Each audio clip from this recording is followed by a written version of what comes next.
Hi, Mom. And everybody.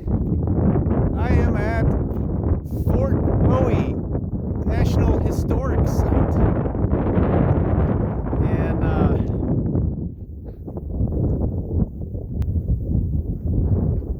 it's beautiful up here. It was a 1.5 mile walk, a little over a 1.5 mile walk to the visitor center, which is right behind me. I'll show you that. It's kind of windy here, so maybe I'll talk a little louder. So you got all kinds of ruins around here.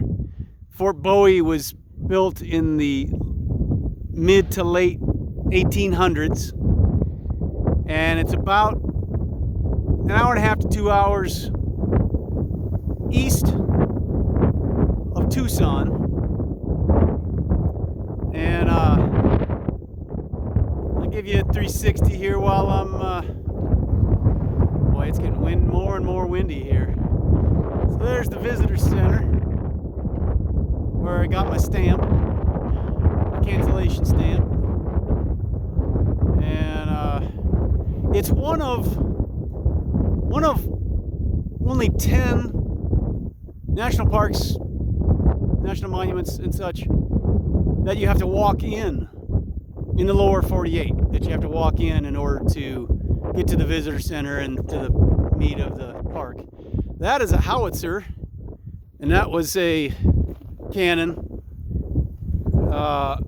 that they used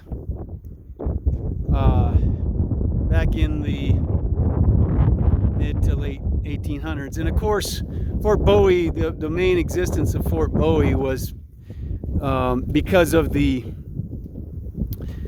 conflict between the Apache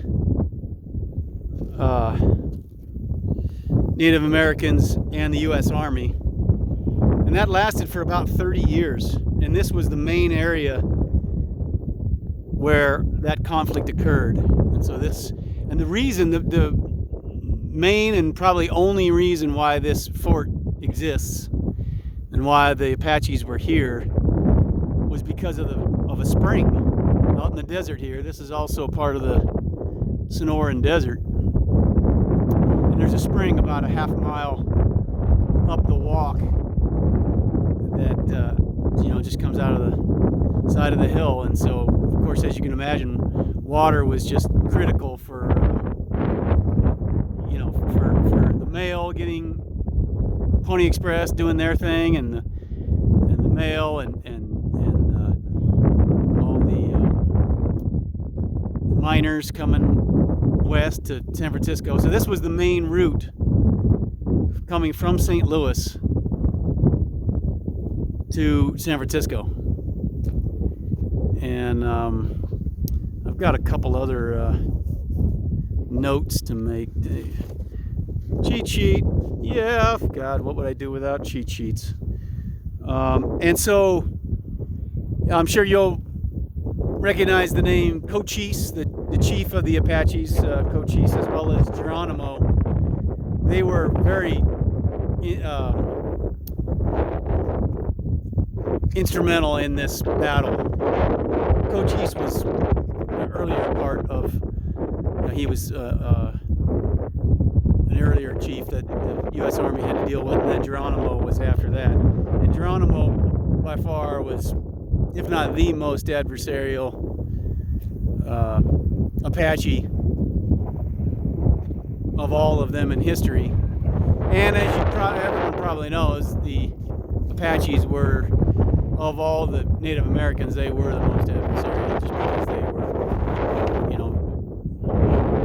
all the men were bred for war, basically, attack. Let's see, what else?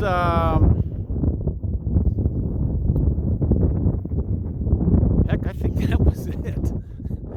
Anyway, I love you. Bye.